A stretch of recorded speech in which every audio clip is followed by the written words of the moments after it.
Hi everybody, Matt here from Matt Likes Comics.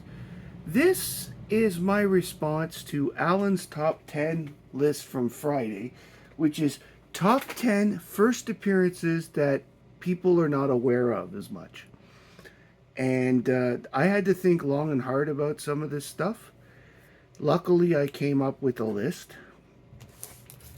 A couple of books that I bring up are known for first appearances for other characters, but the characters I'm bringing up is not so known about, and that's why I would be bringing them up. So, what I want to do is I'm going to take a minute to explain each book, why I think it's a one that people don't understand, and maybe why it should be bigger. For example, let us begin with Adventure Comics 346. It is obvious that there are 4 new characters, with Karate Kid, Princess Projectra, Pharaoh Lad, and Nemesis Kid. But this is also the debut of Jim Shooter. It's the first book he ever did at 13 years of age. Also, it's the first appearance of the Huns, who are an alien race that factor in three of the crossovers from the early 80s, just post-crisis, like Invasion, for example. They fight with the Dominators. But also, they show up in the Supergirl series on TV, and thus they're not as known. Now, this is always going to be a big book because of these big 4 in the sense, but I just wanted to point out a couple other things about the book that people may or may not understand. Also, by the way, this shows the age of the book. This was 1966. This was 1966 because it's still referred to as Ceylon and not Sri Lanka in the book. Next up, we have a character that if rumors are true, may end up with a show. This is a character by Mike Grell by the name of John Sable. This John Sable 1 is his first appearance. Now, to be honest, he does feel a little bit like a James Bond. I don't want to say rip-off, but let's say, oh God, not rip-off, but the word is literally hanging at the top of my tongue. Anyway, homage. Thank you. There we go. As an homage to James Bond, and this character has enough differences that it could be a good, decent TV show. I got this book for $5. This book should be worth a lot more considering how Mike Grell writes, and it's a first appearance of a now granted not a huge major character per se, but still one that is underrated. Next up, the next 2 are some of my favorite characters. This is Stormwatch 37, which is the first appearance of Jenny Sparks. Jenny Sparks recently, at the time of this, there's 1 issue to go, has a mini-series going for DC Comics right now, who have her rights.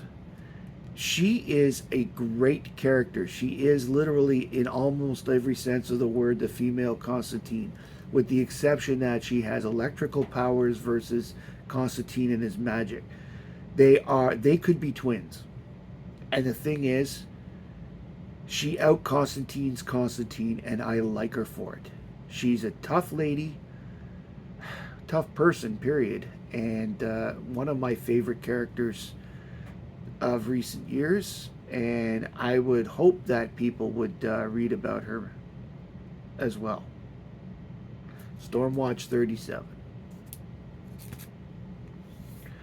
The next one, I just got confirmation yesterday that this show is returning. Sarah Michelle Gellar is coming back on the screen as Buffy. Apparently, all hurdles have been cleared and she signed off on it, which makes this Dark Horse Presents Annual 1998 a potential big book again if Sarah Michelle gets back on the screen.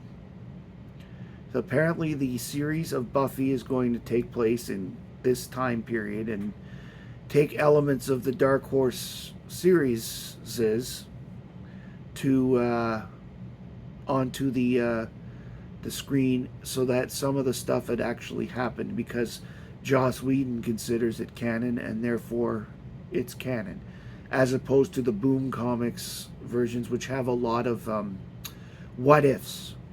For example, Xander being gay and never liking Willow, and Willow always being gay and never going out with Oz, and Cordelia still being around, and all this other stuff. Anya never becoming human, that kind of stuff. But because Buffy may be coming back, this might be a book to look at, because Buffy, it may surprise you what can happen with. Because Buffy the Vampire Slayer is awesome, and if it was to return to TV, it would be Buffy Mania all over again, I think. The rest of my books, for the most part, are DC, because that's the majority of my collection. This particular one is being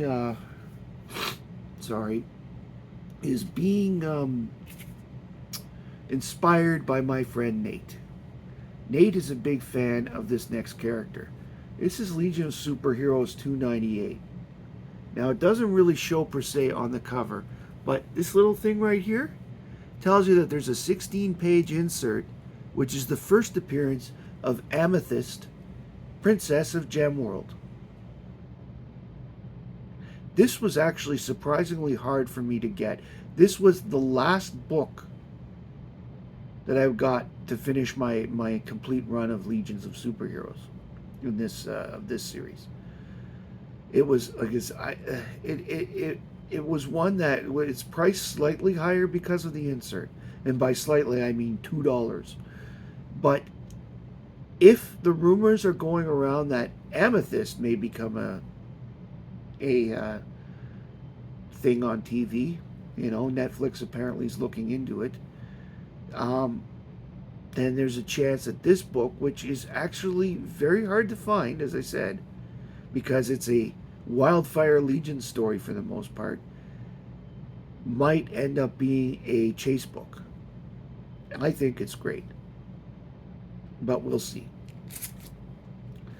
The next book I'm going to show has some interesting stuff to it. It's not just the first appearance of the Ambush Bug, DC Comics Presents 52, but about a year before he made his American Comics debut, in here there's a Thanksgiving parade and there's a Judge Dredd balloon. So this, from a cameo, whatever you want to call it, type thing, is the first, if you believe in the cameos being first appearances, this is technically the first appearance of Judge Dredd in American comics, as well as being the first appearance of one of my favorite characters of all time, the Ambush Bug.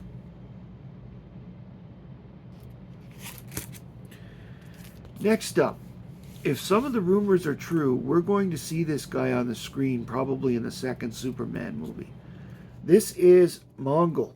This is DC Comics Presents number 27, which is the first appearance of Mongol. This big baddie right here.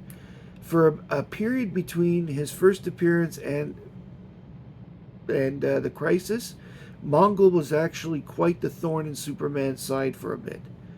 And they were trying to develop him into being a big baddie. He's made a couple appearances since. He was the main antagonist when in the action run that was happening while the Superman comic was on hiatus while it was for Jonathan Kent. So he was the big baddie in that. So I can see him coming back, and I can see him being in the movie as a result. that's a book you might want to chase. And that one is actually worth about 40, $50, depending on your country of origin. Speaking of origin, here is an origin issue of Black Orchid. This is just one I think should be higher than it is. This is Adventure Comics 428. There's no special reason. I just think that she is awesome and should be on more people's want lists. I went through a rabbit hole for this character a couple months back, and I find that I'm finding more and more appearances of her, and I've been picking them up as I find them. This is Black Orchid. Again, a very interesting mystery character that ends up with the Suicide Squad and Justice League Dark. So, one I think you should look at. The next one I'm going to hold up is one that probably a lot of people aren't even aware of. And the character itself, you're probably not aware of the character unless you saw the Black Adam movie. This is the Justice Society of America 3, the first appearance of Cyclone. And she's on the cover. It's not the character, like the person's first appearance, but it's the first appearance of her as Cyclone. And thus listed as the first official appearance of Cyclone on the 3 websites I looked at. She looks a lot different in this. She's a teenage redhead little girl. I say little because she's like 13.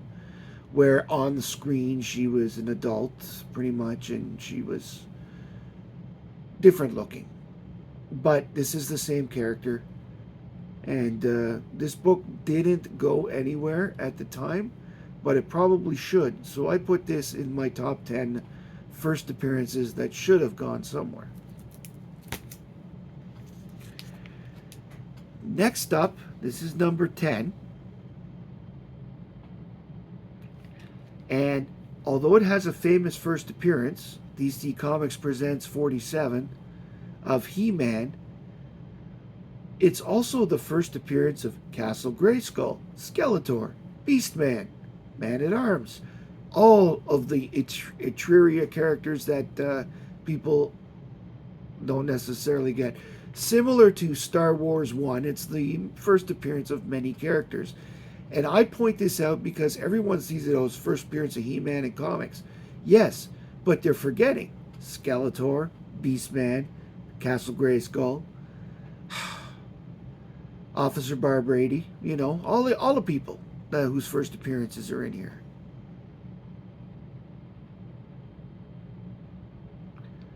Plus, I had any excuse to show off this book. I'm really proud of this one.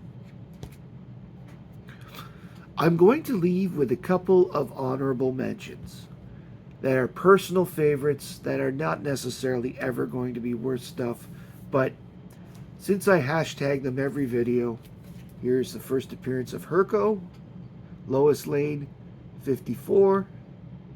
Isn't he awesome? James Gunn, put him in a movie. And they're a week apart. This one came first, followed by this one. And if you thought you were getting out of a video of this type without seeing him, too bad. No, I'm joking.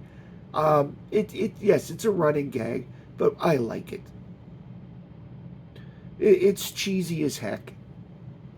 But the ferret is actually not, I would say it's only 75% as bad as people will say. It's not half bad. It's more like 75% as they would. Anyway, those are my top 10 first appearances that should be bigger than they are. If you like this video, please like, subscribe, and comment below. Comment especially on books you liked, books you have. And if you want to make a video for this, go ahead and do so. Tag Comic Collector Geek in it because this is his challenge. I know he wants to see them. I want to see them.